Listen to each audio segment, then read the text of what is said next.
So we're joined for our final guest of the semester for our college career readiness class. My friend AJ out there in Houston, Texas, electrical engineer, and a resume that I will put up against just about anybody that we've had on this platform. So we thank you so much for joining us. I've got a room full here with me at Velma Jackson High School, and we're recording this for all of our friends in Madison County schools: Madison Central, Rosa Scott, Ridgeland High School, Germantown High School, the Academic Options Center, and our YouTube channel. So thank you for fitting us in your busy schedule today. Oh, you're quite welcome, and I'm happy to be here. All All right, so right. obviously we want to talk about all the great things you do as an electrical engineer. And that's a lot more than people realize. But just give us a little background. Murrah High School, and then you went to Mississippi State, who obviously is known for their incredible engineering program. Yes, I'm originally from Jackson, Mississippi. I graduated from Murrah High School in 1996. I also started school at Mississippi State in the summer of 1996 in electrical engineering. I graduated in 2001. So I actually started off in computer engineering my first semester. Okay. And halfway through, I decided, I don't like programming, but I knew I liked hardware. So I changed my major after that semester to electrical engineering. And I finished up a couple of years later. I co op 4 semesters with U.S. Army Corps of Engineers. Wow. And one important fact about Mississippi State, especially the electrical engineering department, was back then we had the largest high voltage lab on any college university in North America. So I Wow. was under Dr. Grabowski, and Dr. Piccone, Joseph Piccone, had an organization, research organization, that students were employed. It was called ISIP, Information Signal and Information Process. Well, basically, at a high level, that program actually is one of the foundations for um, the voice activation or voice recognition programs that we see and Wow. we use every day today. So yeah, so basically, I actually worked as an employee, as a student there, and I just had the job to listen to conversations and make sure the computer understood what was being said verbally. So I was a part of Wow. that technology in the beginning stages back in the 90s. I did not know that they had such a So big hand in that. That is incredible. But yeah, you mentioned yeah, they something there do. that I did Yeah. want to you mentioned something there I did want to hit on because I think this is important because you talked about, and again, Hmm. Jackson State, great engineering program, Ole Miss, great engineering program, but you mentioned at Mississippi State about getting involved in a student organization. And I know Mississippi State also has Right. one of the largest chapters of NSBE, National Society of Black Engineers, in the country. And those that exist at HBCUs and PWIs. And even if our kids are not interested in engineering, Yes. it is so important to get plugged in Yes. these college student organizations, no matter what your major is, because you just talked about having an internship that's to die for with the Army Corps of Engineers. It's important to have the great Yes. GPA to get the knowledge, but when you're in college, especially in a field like engineering, it is so important to be a part of this, to go ahead and get your face in front of people that'll be hiring you, get experience on your resume, and then you can bring that hands-on experience back to class, and makes you even a better student. So talk about why, especially for kids that want to get into engineering, why it's so important to get involved in these Mhm. student organizations, no matter where they decide to get the engineering degree. Well, from my perspective, you have a student will have the ability to establish relationships, learn from different people, different perspectives. Once you put yourself out there and interact with other students, and you're going to be introduced to different backgrounds, different ways of thinking, different ways of completing work and cultures and lifestyles. Because if you're not exposed to different perspectives, you're not going to have any change. You're not going to have anything to improve upon. So I really believe that relationships are very important, whether at school, academically, because that's going to help you grow, become a well-rounded person, and you be able to move forward. Yeah, and obviously, and we won't go through the laundry list of great companies you've worked for. Some of the most high-tech Hmm. manufacturing companies on the planet that you've got on your resume, and you actually have a master's from Colorado State over in Colorado as well. Yes, I do. I have well, around year 9 in my career, I decided to obtain my MBA. I was able to enroll in the program 18 months online and obtain my MBA in international marketing. And I completed that with my first round at Siemens in the marketing and sales department. I graduated Wow, in 2012, December 2012. Yes. So that's my incredible. suggestion is for students is, if you can attend school, earlier, the earlier the better. When you're older, it's a little bit more difficult because you have to balance different priorities, living expenses, working, and things of that nature. So it's a bit much if you're going to try to return to school once you're employed full time. So just something to keep in mind about. Yeah, and it's also changed since then because you told everybody when you graduated from high school, you're not much older than me. So when we were coming through, these availability for online masters was kind of new. It wasn't something that was widely Yes. available. So you can work full time, and a lot of these programs gear toward people that are young professionals that have just got Yes. into a field. And I love bragging on the Jackson State Masters of Social Work program. They're getting social workers from all over the world to get it online, and they get done in a year, and they're able to get that certification while they're working. So that's just one example of these online programs that are available, especially in the world of STEM. Now, something else I think is important because you mentioned Siemens, which is one of the largest tech manufacturers on the planet that you have experience with. Yes. So you worked with a lot of people that weren't necessarily engineers. Because we have a lot of Correct. kids that say, look, some of this tech stuff is cool. I'd love to be involved in it, but I'm not really a college person. So you've worked with hundreds of people that have tech trades, that have IT certifications, that didn't go necessarily the traditional college route. But there's a lot of money that can be made and a lot Right. of demand for these skills in these areas. So talk about some of those that you've seen that are, and some of that you still see that are going to be in very high demand as these kids start making decisions. Yes, yes, that's correct. Not everyone needs a 4-year degree. There's high demand in trades like electricians, HVAC technicians, welders, field service engineers, and automation engineers. They have high potential. And one key caveat is, they're going to have less student debt than attending a 4-year Oh, yeah. university. And so they're always in demand, and there are going to be opportunities for these roles to start their own business. So, just a real world tie-in, people installing and maintaining the systems that engineers design are just as important as the engineers that design them. Yeah, and just a quick plug for our Madison County Career Center over that our kids have the option for. They're able to get electrician certifications in high school now. So Oh, part of our really? construction program has geared toward the electrician side, so they Mm-hmm. can have an electrician certification right out of high school, jump into the workforce, and start getting experience. So that is something that is needed now. And you mentioned something, and I'm glad you mentioned HVAC because I think HVAC is kind of the one that's kind of the sleeping giant when it comes to tech manufacturing because these large server rooms, and I know you being in tech, you're familiar with that. Those things have to stay a cool temperature. Correct. HVAC people are making hundreds of thousands of dollars for these companies to make sure their data is protected, to make sure Yes. their hardware is protected and doesn't overheat. You're talking about millions of dollars at stake. So Yes. that takes a person that doesn't necessarily have a degree, but is skilled in making that HVAC system work. And I'm glad you mentioned also the machinist and the automotive technicians. Those are 1 year programs at Heinz and Holmes that these kids can look into. These community colleges are seeing the need for that, like you said, Mhm. and they can't get people in this fast enough.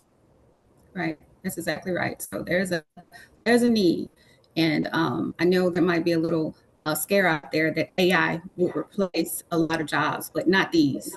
not these No. roles. You know, you can't get an AI to perform these type of roles. So there is safety and security in these roles. And hey, you know, even later on in the career, you know, these roles can also enroll in a 4-year program somewhere. So there's a lot of flexibility there, a lot of different career paths and options. Big time. Now, obviously, we'd be remiss if we didn't talk about, when you were coming through Mississippi State, and look, I encourage any kid that is interested in engineering to take a serious look at Mississippi State. And again, I know Jackson State has their new engineering program, which is also Yes. amazing. Ole Miss Mhm. as well. But when you were coming through Mississippi State, there were not a lot of female engineering students, and there were definitely not a lot of black female engineering students. Now, the trend is starting to shift upward, but we still need more kids to consider this because I think a problem, and look, I was guilty of this. I'll Mhm. admit my ignorance. I heard engineer and I immediately thought, I don't know anything about engines. Why I thought that and I never asked the question, I will never know. But we also didn't have this type of program to talk about it. But I think what people need to understand is engineers are solving problems. They're helping streamline processes. They're helping Yeah. come up with the best solutions before the product's ever made, before the lights are ever turned on. And we need skilled people of all backgrounds to consider this because I always use this example. And Mhm. a guest on this platform, Dr. Misty Freeman in Alabama, wrote a book about why it is so needed for diverse people in tech and AI engineering fields. Mhm. Because she talked about how things are programmed a certain way, and the person Mhm. programming it, she'll say, "Look, this person is not a racist. They're not malicious. There's no evil in their heart, but they don't have the same background and mindset of someone that may be a different gender or someone that Right. may be a different color." So there Right. is such a need for all of our kids. And look, we have the changing demographics here in Mississippi, and you know that. We have a lot of first generation Americans, a lot of bilingual students. There's a huge need for them in this as well. And as somebody at Mississippi State, you were a lot of times the only one of one. Yes. It is so important to know that there is such a need for our kids, no matter who they are, to really look at this area because, like you said, safety and security. AI is not going to be replacing these careers. Right. Yes, that's right. And one thing I didn't mention earlier, you know, NSBE, the National Society of Black Engineers, and there's also, I don't know if it's still there at Mississippi State, Image, increasing minority access to graduate education. I was Oh wow! both involved with both of those organizations, and the diverse groups that you mentioned, it's important. Those organizations are there to help those students who are diverse and who are not the majority to better integrate into programs like engineering and you know at Jackson State and Ole Miss. One thing I wanted to mention, I didn't attend Jackson State because they didn't have the engineering program there when I enrolled in the 90s. So I think that they were accredited like mid 2000s or whatever. So, Yeah.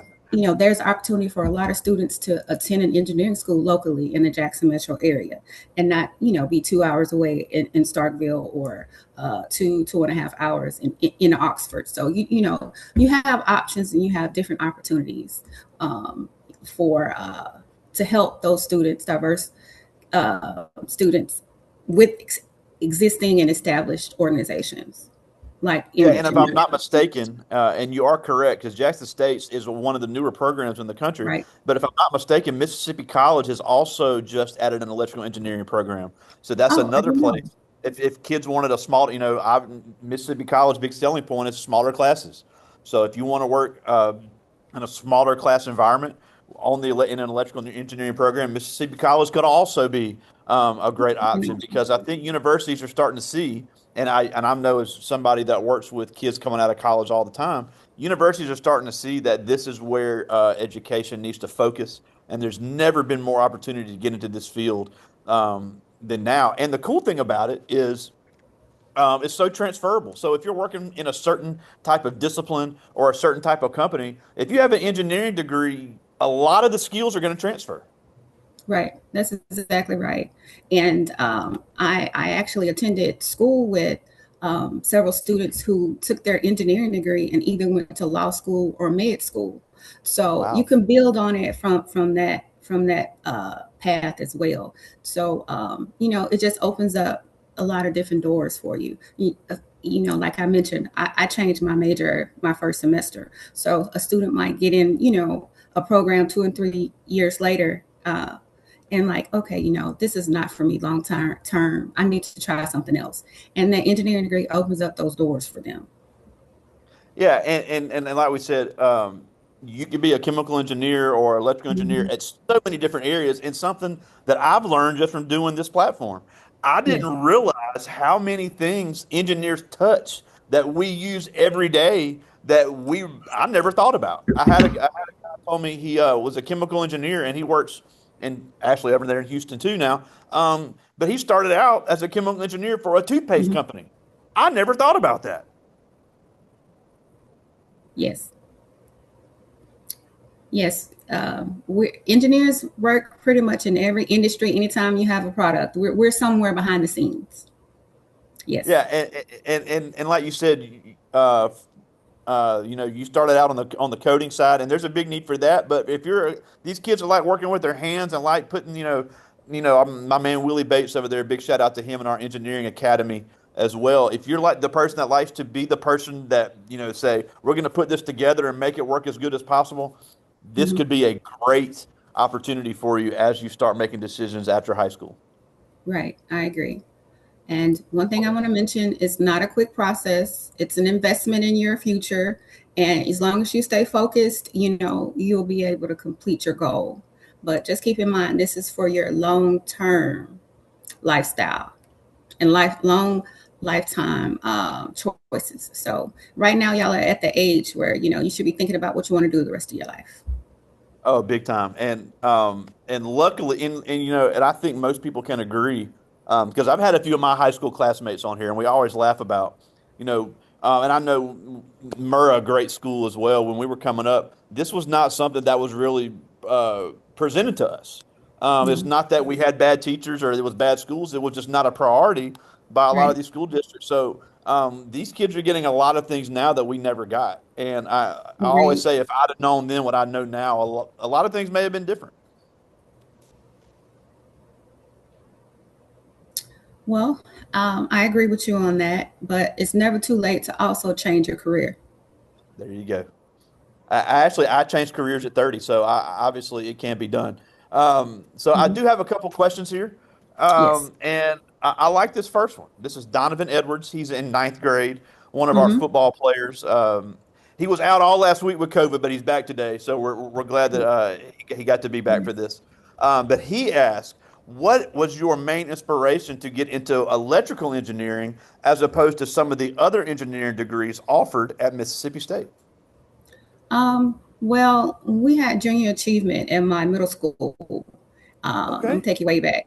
And we had an engineer actually come talk to our class once a week. And so just in talking to him and him sharing things about his career, I knew then in the seventh grade that I wanted to become an engineer. I just didn't know which type. So I spent the remainder of my grade school career researching the different disciplines.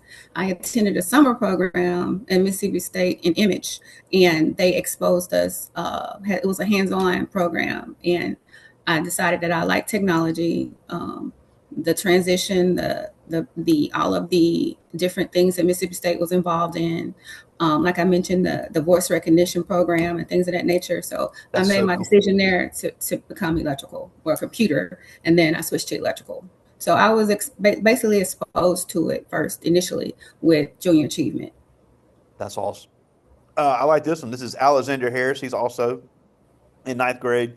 And he asked, do you see yourself staying in this area of engineering for the rest of your career? I do. I absolutely love being an electrical engineer. I'm in sales, but I don't foresee, switching any type of to any of the other disciplines. Now, at a high level, I know a little bit about the mechanical engineering side, but that's not my expertise. I try to focus on my lane. Yeah, and once you get to that point, it really is. Once you find your niche, you say you're in sales. If you decided one day you didn't like the company you're with, you could take those skills to Right. another similar company and still make a great living. So Exactly. definitely, definitely, like we mentioned, transferable. I just got a couple more. This is Kelsey Slaughter. She's in 10th grade, one of our volleyball players here. Um, she wants to get into the medical field, but she also, has this good question about, have you ever had to overcome biases in a room because you are a woman? Of course, yes. I'm going to keep this high level, but it's mainly because the males in engineering, they weren't used to working with females or anyone else that did not look like them. So the technique I used was to, I guess, make sure that I had, small talk, introduce myself. Um, when I was in the learning mode as a junior engineer, I would go to the senior engineers and senior personnel in my group to learn from them. So I kind of tried to develop one-on-one relationships with the male engineers. So to overcome that. Yeah, and that goes back to, joining those student organizations that are going to help with your networking. Because Right. I don't care what field you get into, you've got to be able to have those communication skills. Being able to walk in a room and introduce yourself, being able to explain things like a professional. There's nothing lame about that. That is a great skill. And I know with you being in sales, it's something you do every day. You can Mm-hmm. be a great student and be a great speaker and great presenter. So it really is something that kids can always work on. I know they get sick of me talking about it because it's my soapbox, but having those communication skills can make you stand out in more ways than you realize. Agreed.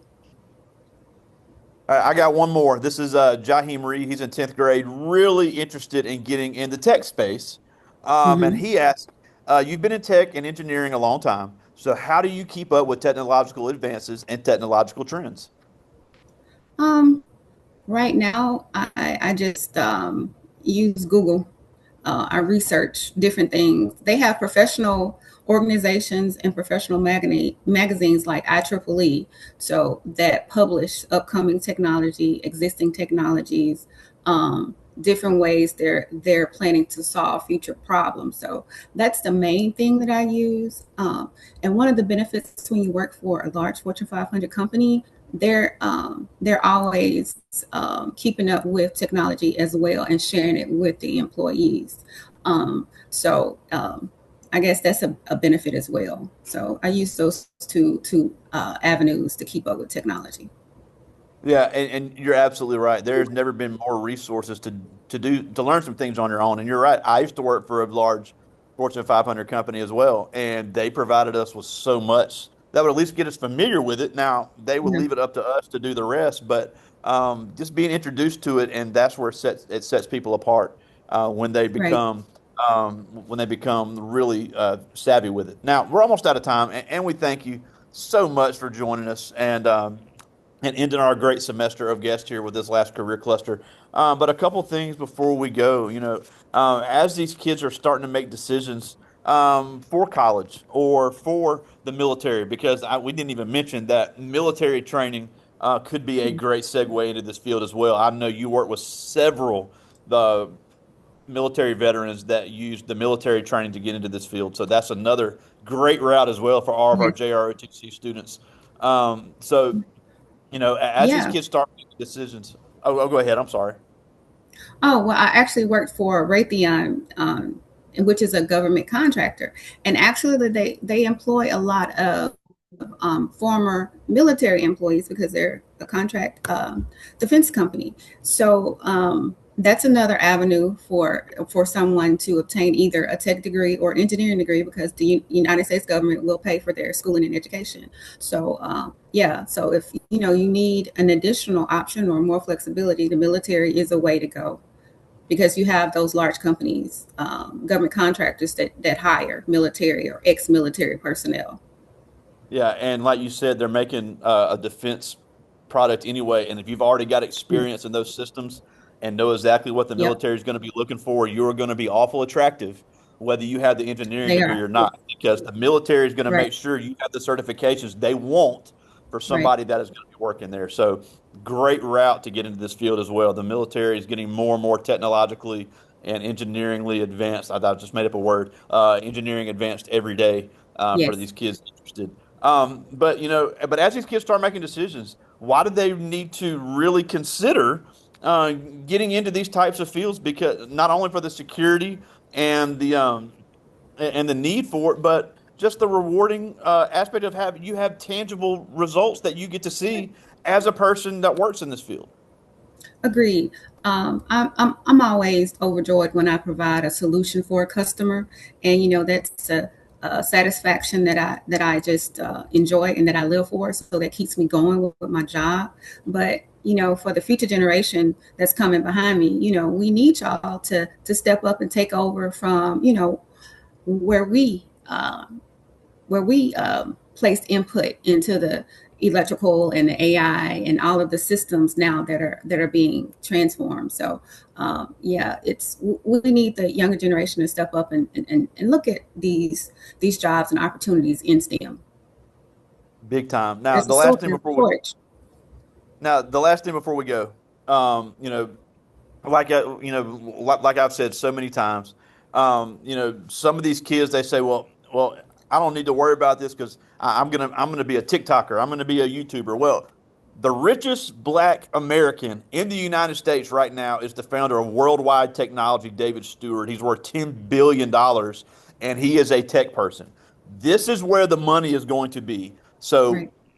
you know, and look, social media is not going away. I'm a big sports fan. I like seeing the athletes and what they're doing. But for these kids that really want to make a name for themselves and want to live the life that they see on social media and want so badly to have, the STEM field is going to be a great area with millions of jobs created in the next few years that they can be a part of and live and have that life that they see and I'll always say they want.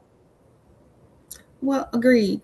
Um, it's it's okay to try to position yourself as a influencer, but use that as a backup plan. Try STEM, try technology, try something more tangible, something that can live outside of an online post. So if it holds up outside of the internet, then it's something real. So you can always post your STEM job or what you're doing in STEM on the internet, but you cannot always bring what's on the internet in real life. So there's just another. Oh, I love it. Oh, I love it. That's good. Well, Yes. well, I know you got to get back to work, and we thank you so much for fitting this in your schedule. It's such a great way to end our semester, and it's always awesome to see a person that grew up right here in the Jackson metro area doing such big Right. things all over the country. So again, my friend AJ Jones, all the way from Houston, Texas. Thank you so much for joining us today. You're welcome. I talk to you soon. All right. Bye bye. Thank y'all.